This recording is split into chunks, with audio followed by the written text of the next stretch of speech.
empathy is such a powerful thing. Sympathy, not so much, but empathy. When you meet someone and they can't solve your problem, but they have walked through a similar path, experienced what you've experienced, and when they go, oh, I know, wow, yeah, they really know, that they actually feel what you feel. The other side of that, or another aspect of that, is here's something we've all experienced, and really probably in every season, that we've run into someone who was able, or we heard about someone who was able to put words around what we were feeling. And sometimes you don't even know what you're feeling. You just, you're feeling something and you're frustrated or you're afraid or you have questions. And then somebody says something, you read something. For most of us, I know for me, it's often song lyrics. Then you hear a song and you're like, oh, I love that song. And it may not even be your genre. It may not even be your, people are like, oh, that's not my favorite. But there's like one or two lines sometimes in a song when a lyricist just expresses perfectly what you're feeling. And in some ways, it becomes like a soundtrack for your life. And some of us, we've lived long enough, you can think back to different soundtracks for different seasons where some lyricist just captured what you were feeling. And there was something about knowing that you're not the only one feeling it, you're not the only one wondering.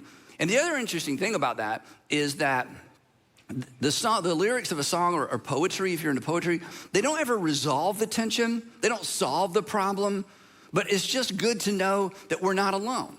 That we're not the only one asking, we're not the only one wondering, we're not the only one hurt by that, we're not the only one missing someone, we're not the only one that's fearing something specifically. That somebody else felt and experienced exactly what we experienced, and they were able to put words around it maybe in a way that we weren't. So with that in mind, I thought I would share one of mine. And as strange as it is, this song's almost 20 years old. I couldn't believe it. It's the second verse of the song Calling All Angels by Train. And I don't know if I should tell you this or not, but these lyrics leak into my prayers. I find myself praying these lyrics from this song because when I first heard this song all those years ago, it just captured, for me anyway, just something very powerful that kind of, it's kind of woven into the fabric of my life and my thinking, and specifically things I feel. Here's the lyrics. It says, I need a sign to let me know you're here. I mean, sometimes it's like, God, I just need to know you're paying attention, right? Because my TV set just keeps it all from being clear. When I see everything going on in the world, it's like, is anyone listening? Is anyone paying attention? Are you paying attention? And then this next line, I think, because of the way I'm kind of wired, I want a reason. I want an explanation. I want a formula. I want a reason for the way things have to be. I need a hand to help build up some kind of hope inside of me. You ever feel that way? Better question. Ever not feel that way, right? Like, God, I just need to know you're here. I just need to know you're paying attention. I just need some assurance you know my name. I just need some assurance that you know what I'm walking through. That it is distant and as mysterious as you are, I need some kind of personal connection. The interesting thing is I'm not the first person to feel that. You're not the first person to feel that. In fact, you may not even be a person of faith. In fact, you may have walked away from faith a long time ago, and yet every once in a while something happens and you find yourself, and I've told you this before, I have a friend who's an atheist and he used to be a pastor, and I said to him one time, and I wasn't being facetious, we were just having an honest conversation. I said, do you ever accidentally pray? I mean, he grew up in church, he was a pastor, and he's an atheist, and he's kind of made a career around it. Do you ever accidentally pray? And he's like, yeah, because there's something in us that when things are breaking down or breaking up or, going away, it's like, help, to whom it may concern, right? So this is interesting. Philip, who was one of Jesus' disciples, has a moment like this. At the end of Jesus' ministry, they're about to celebrate Passover. Jesus is hours away from being arrested.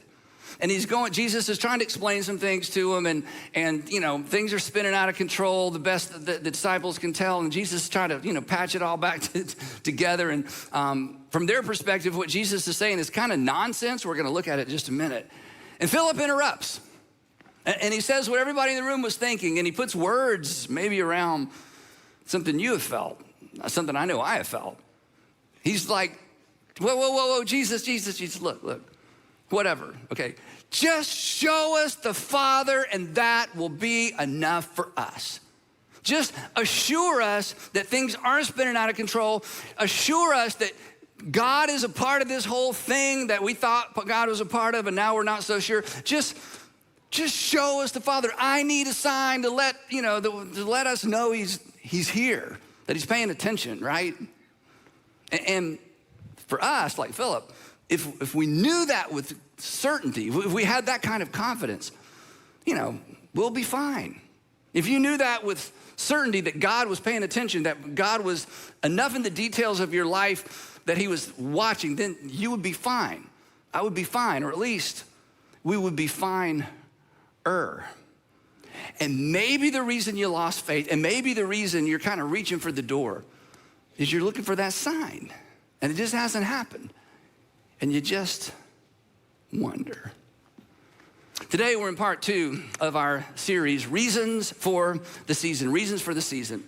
And we said at the beginning, last time we were together when we started this, that no doubt by now you have seen the billboards or the signs or the clings, or maybe you have a Christmas tree ornament at home that says Jesus is the reason for the season. And the sentiment being, of course, we need to keep Christ in Christmas, and Jesus is the reason we celebrate Christmas, and I get all of that. But if Jesus is correct, and I always think Jesus is correct, by the way. If Jesus is correct, and if the authors of the New Testament are correct, Jesus isn't actually the reason for the season. You are actually the reason for the season, and I'm the reason for the season, because if you weren't such a mess, no offense, and if I wasn't such a mess, no offense, and if the world wasn't such a mess, there would have been no need for Christmas.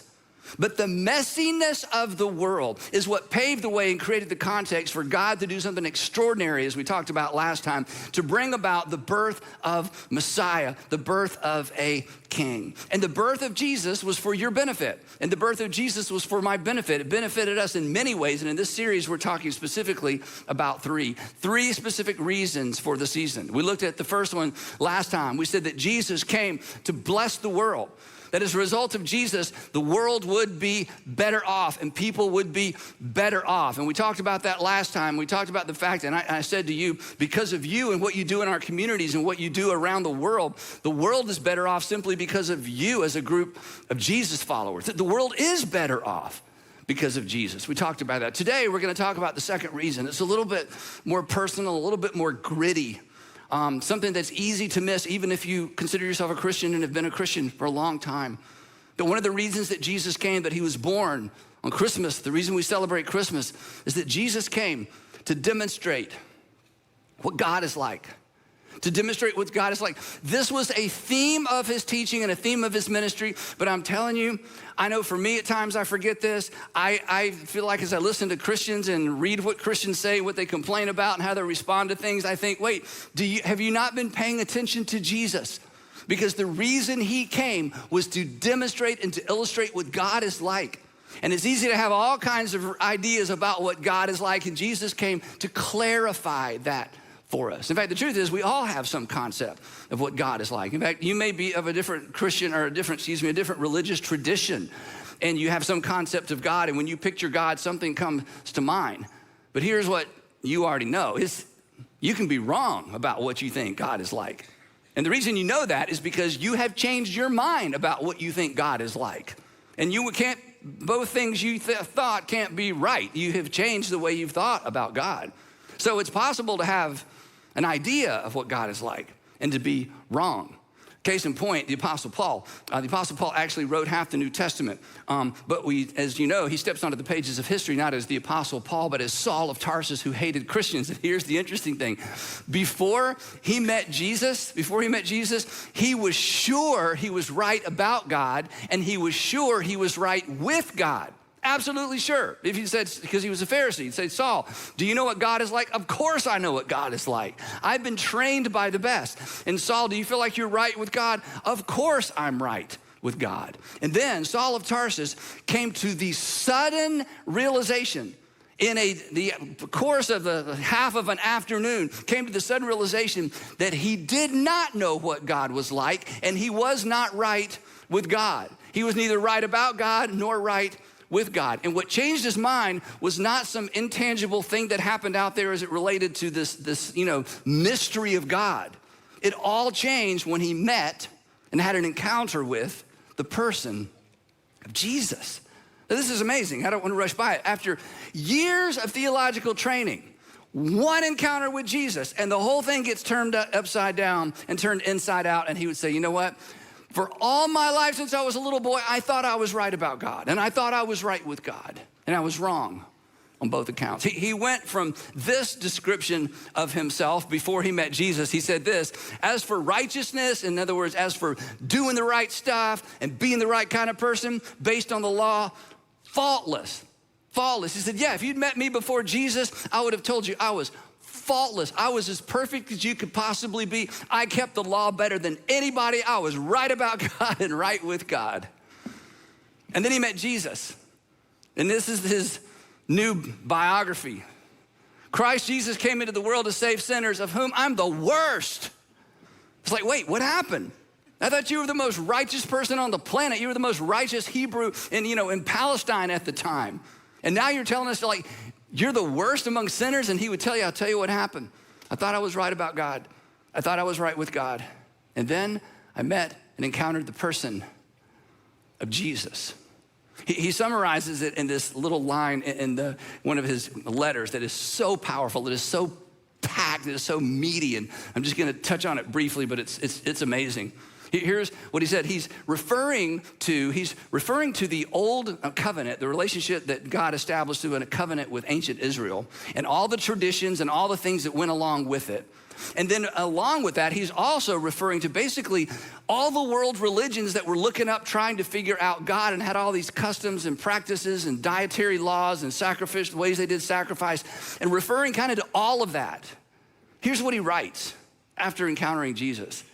These, talking about all of these are a shadow of the things that were to come. These were just a shadow. Now, you can tell a lot about something by the shadow that it casts, right? But you can't tell everything about something by the shadow that it casts, because shadows can be deceiving. I brought a picture of a shadow. This is Sandra and me walking. She has long legs. They are not that long. And our arms are not that short, because shadows distort. Shadows leave too much to the imagination. So Paul says, all that came before, it wasn't wrong, it was just incomplete. It was like signs that were pointing to something, but it wasn't the something. It was a shadow that was being cast by something, but it wasn't the something. And then Paul would tell you, and that's why I thought I was right about God and right with God. And then I had an encounter with the shadow caster. And everything changed for me. The reality, he says, the reality, however, these are a shadow of the things that were to come, but the reality, however, this is so amazing. The truth about the thing that cast the shadow is found in a person.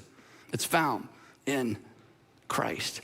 Until the arrival of Jesus, and this is the reason for the season, until the arrival of Jesus, everybody guessed. There was so much mystery. There were hints and shadows. Every world religion, every ancient pagan religion, all of them were trying to figure out something because they knew there was something beyond them, but they had to guess. They had to strive for. They had to try to figure it out. But they all fell short because all they had were shadows. And then, on the first Christmas, God came. The shadow caster came to dwell with us, to demonstrate for us what God is really like, who God likes, what God likes, and how to be right with God the Father. Now, there will always be mystery. And the reason there will always be mystery is this, that God always has to accommodate to our capacity. God is like a good father. He always accommodates to our capacity. For example, where do babies come from?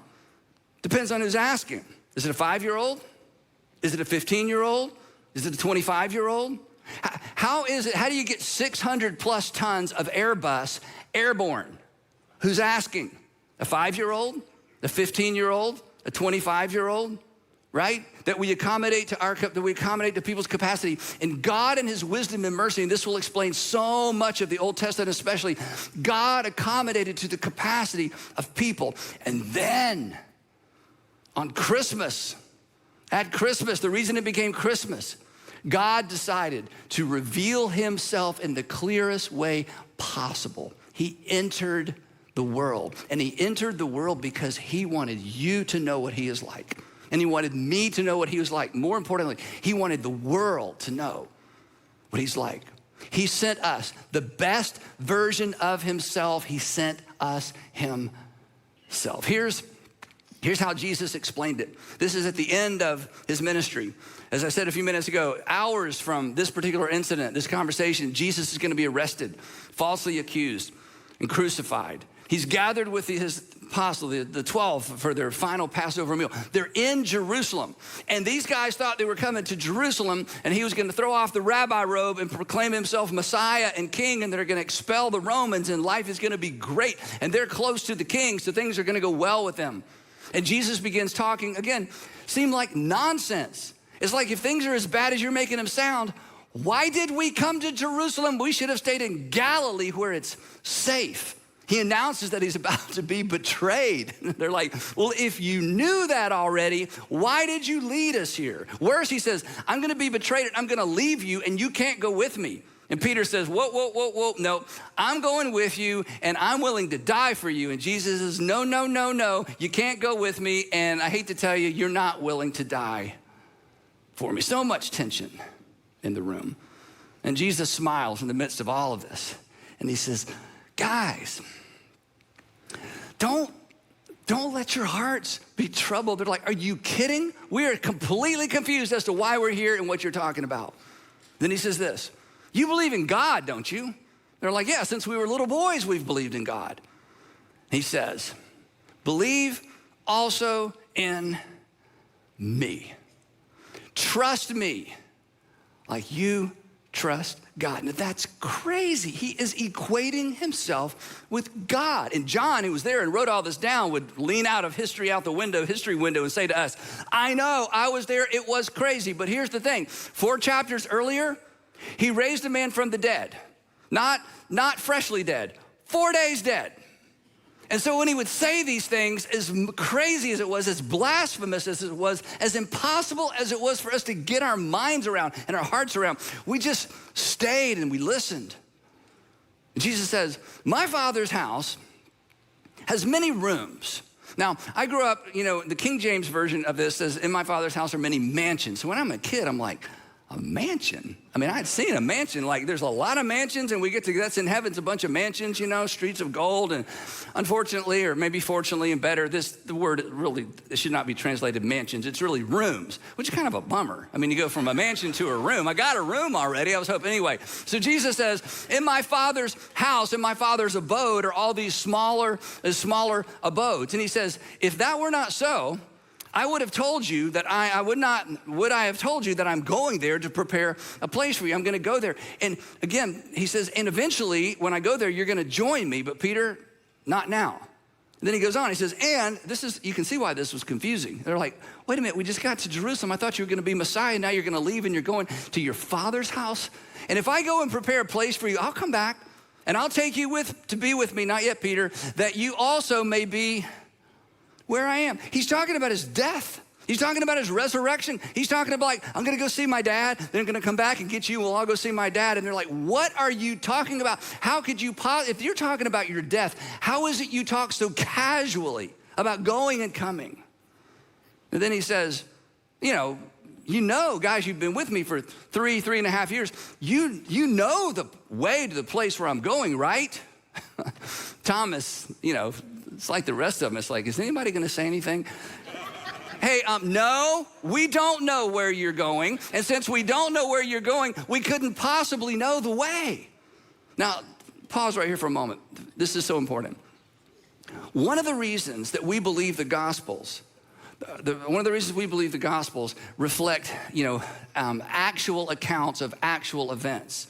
They're a reliable account of actual events and actual conversations, is because the authors of the New Testament do not write themselves into the story looking very good. They write themselves into the story as confused constantly right up to the end because they were confused constantly right up to the end. And you would have been too, and I would have been too, and even with hindsight and with the context for all this, we miss this extraordinary point that Jesus is about to make that changes everything once we embrace it with our hearts and in our minds. in our thinking, in our approach to life. And Jesus answered, hey, we don't know the way. How can we know the way? And Jesus answers, famous verse alert. I am the way. I am the way.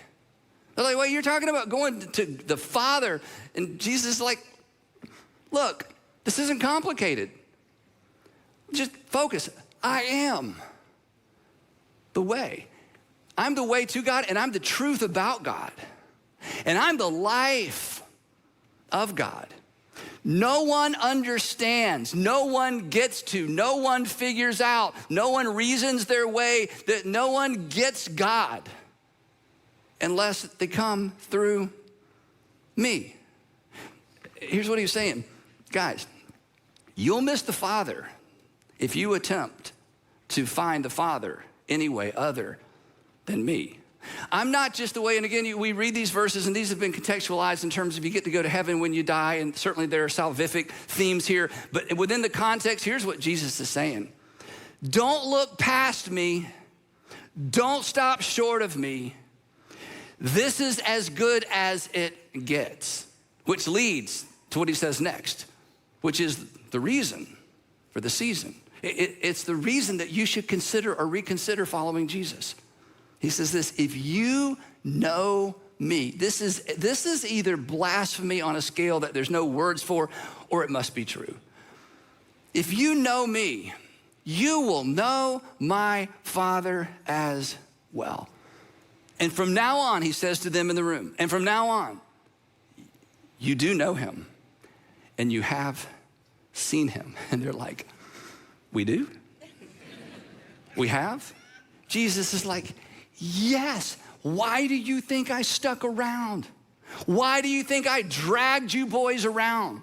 The implication he's saying is this, you know what the Father is like. You know what the Father is like because you know what I'm like. I'm as good as it gets. I'm as close as it gets. I'm as clear as it gets. I came to reduce the mystery, and I came to add some personality because God who loves you wants you to know what he is like. And from this point forward, the world will know because God came to dwell among you. He became one of you so you could know what he's like, who he likes, what he likes, what he values, and how much he loves you. And they still don't get it. And I don't think we would either. I think we still have a hard time getting this. I get confused and I get discouraged and I want to give up when I lose sight of this. When I try to figure out what is God up to out there somewhere, what is God up to in the circumstances of life, what's God up to in my heart, what's God up to in relationships, what's God up to, the moment I depart from the person of Jesus that we discover in the Gospels and I try to figure God out apart from Jesus, it gets confusing and I get confused. It's why he came and lived among us. If you're looking anywhere other than Jesus, this is bold, and I wouldn't say this if Jesus hadn't said it 20 different ways. If you're looking anywhere other than Jesus in an attempt to understand God, you're looking in the wrong place. And that's why there's never any peace. And that's why there's always more confusion. And that's why you try to factor your circumstances into your little bitty understanding of God, and it never seems to fit. For some of you, look up here, for some of you, it's why you lost your faith, and I understand that. Because somebody gave you God about this big with 4 or 5 adjectives and a whole bunch of different names. And then there was life. And the rigors of adulthood squashed that childlike faith, because it was built around concepts, and Jesus says, no, look at me, listen to me, watch me, and you will see God, your Father, in action. To which, the response is, Andy, but that's so exclusive. No, it's clarifying. It's clarifying. Well, at this point in the conversation, Philip's head is just spinning. It's like, okay, we believe you, but we have no idea what you're talking about. We believe you, but we don't understand you. And this is the moment in the conversation where he just interrupts and blurts out. The text says that Philip said, Lord, okay. You're coming, you're going, we can't go. We're going to show up later. Why are we here? Just show us the Father, and that will be enough for us. We don't need you to keep talking and explaining. We've heard all the stories and the parables. I mean, John and Matthew, you wrote most of those down, but we just want to know the Father is with us. Just show us the Father. We need a sign to know he's here. And Jesus is like, show you the Father? What do you think I've been doing for 3 years? It's the reason I came. Then he looks at Philip. I think he smiles. He understands. Philip, don't you know me, Philip? After I've been among you such a long time? Philip, look at me, eye to eye. Anyone who has seen me, this is so bold. What if this is true? What if what he is about to say is true? If what Jesus is about to say is true, we should wake up every day and just stay in the Gospels. I want to know what God is like. I want to know what God is like. I want to know what God is like. If anyone who has seen me has seen the Father. And there's no place else you can look to see the Father. How can you say, show us the Father? Then he says, don't you believe that I am in the Father and that the Father is in me after all you guys have seen? The words that I say to you, I do not speak on my own authority. I didn't come here so it's all about me. The words that I speak to you, I don't speak on my own authority. It is the Father living in me who is doing his work. If you've seen me, you've seen God in action. If you've been watching me, you've been watching God in action. If you've been listening to me, you have heard the words of God. Earlier, he would say, I do nothing on my own initiative because I am here to reveal the Father in the most clarifying, certain terms imaginable. I came as one of you to live among you. What if that is true? He says, believe me when I say, I am in the Father and the Father is in me. Or at least believe on the evidence of the works themselves. So what's the reason for this season? It's to remove some mystery. It's to add some personality. It's to bring clarity. It's to reduce the distance. You want to know what God is like? What God likes? Who God likes? How God would respond? Jesus would say, don't look out there and don't look in there. Look at Jesus. Now, it may help to know after all that, they still don't get it. They didn't buy it.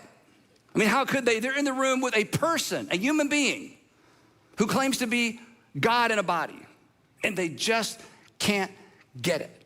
And Judas, who was there for most of this, betrays him that very night. And later they're in the garden, and Jesus is pouring out his heart, praying.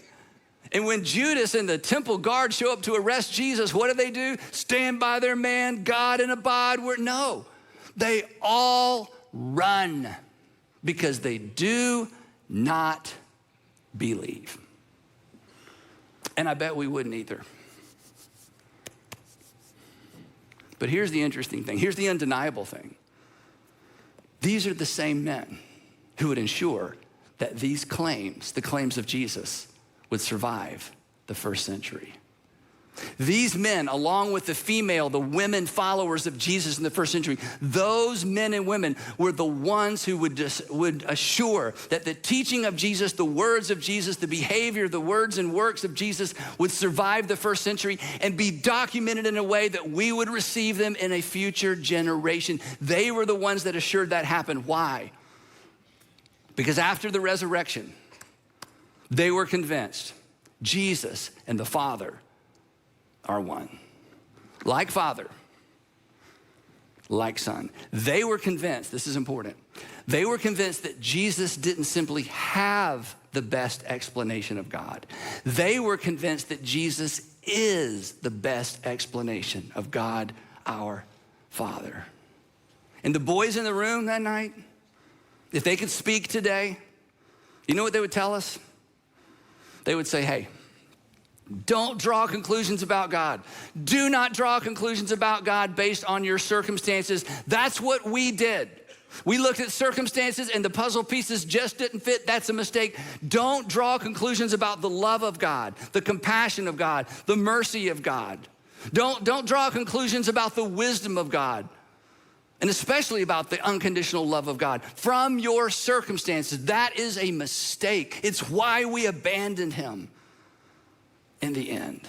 And don't depend on your traditions. Traditions are like signs. They point to something. Traditions are things that kind of cast a shadow. They're hints. But don't lean so hard on your traditions that you miss the thing behind the tradition. Don't lean so hard on the shadows and the hints that you miss the thing that cast the shadow, because the reality is not a concept. The reality is not theology. The reality is a person, God in flesh, who came to dwell among men, who entered this world just like we did as a baby.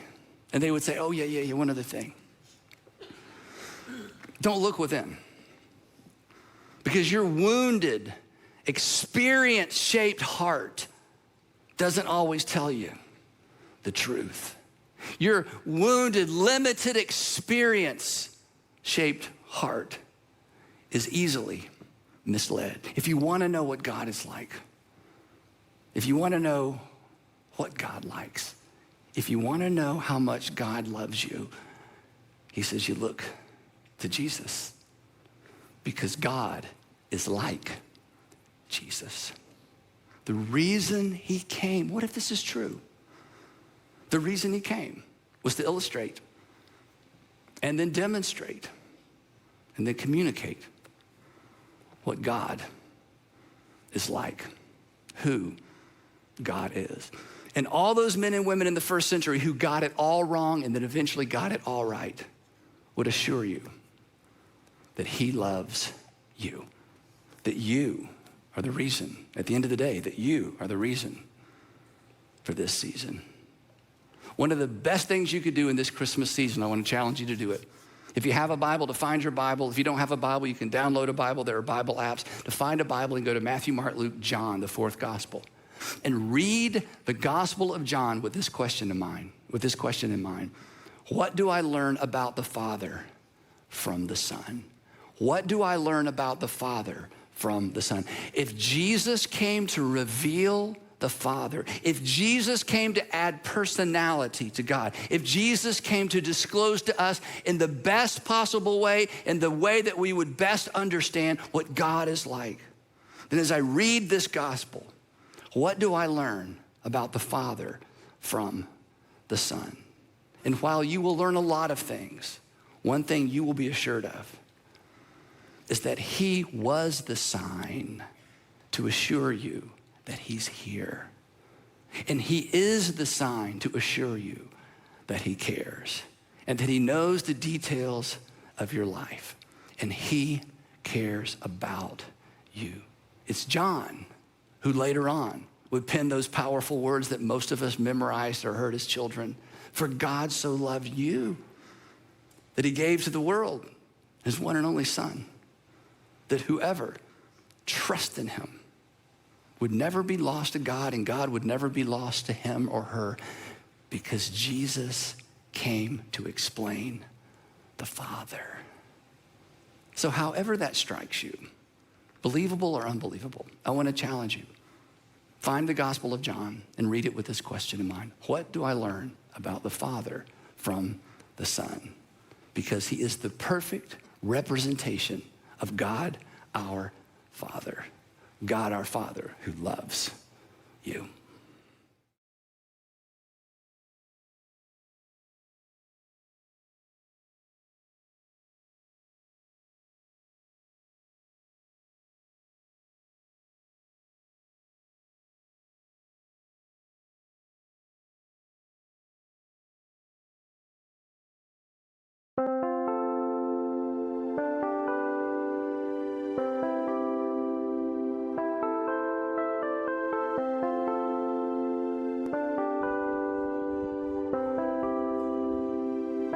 Chẳng thể quên khi cơn mưa đêm lại về.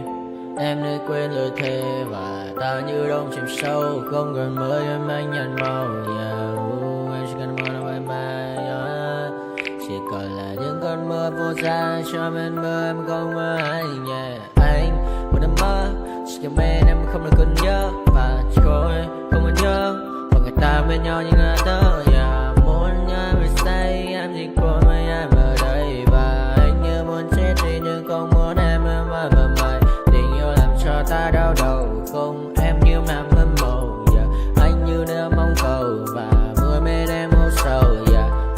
Chào cả mà ba em mơ chỉ có bên em nhưng là khó mơ. Mà đã ra em muốn bên ai anh không mong gì hơn chỉ mong em sẽ ở đây ôm anh thật gần.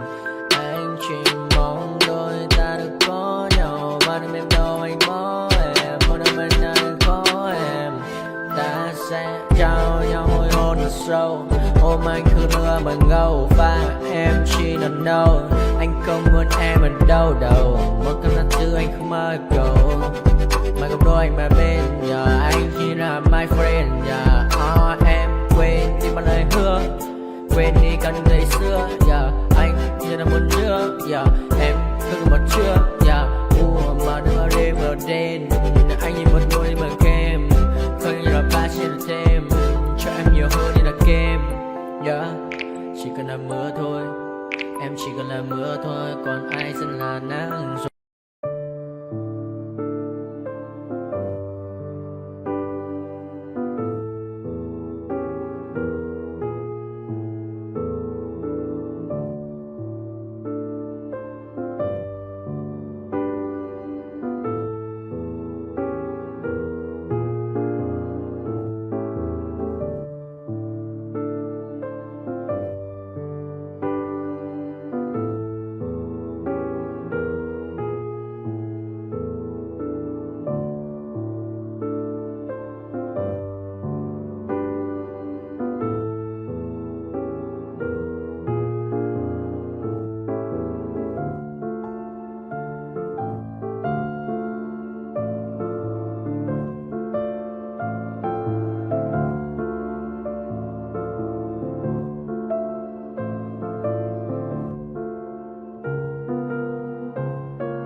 told your friend you're not okay, and tell me what's wrong and why you never said you felt that way. And guess you're trying to stay strong and fake a smile until I look away. But I've known you too long, it hurts to watch your blue eyes fade to gray as you fade away, as you fade away. Yeah, I'm about to fade away, cause every time I wake up I feel like it's Monday. Something's going wrong with all the chemicals up in my brain. All of a sudden I don't look at anything the same way. Gotta build up of my thoughts sitting in an ashtray. I'm sorry that I'm so inconvenient, okay. Just let me be me and I'll stay out of your way. I can see the way you look at me, I'm such a disgrace. I never really asked to be brought into this place. You wanna love me? Well then baby have a taste. All the highs and the lows, no you'll never be the same. I don't really wanna hurt you but I can't control the pain. If you're sticking by my side maybe we could be okay. Okay, okay,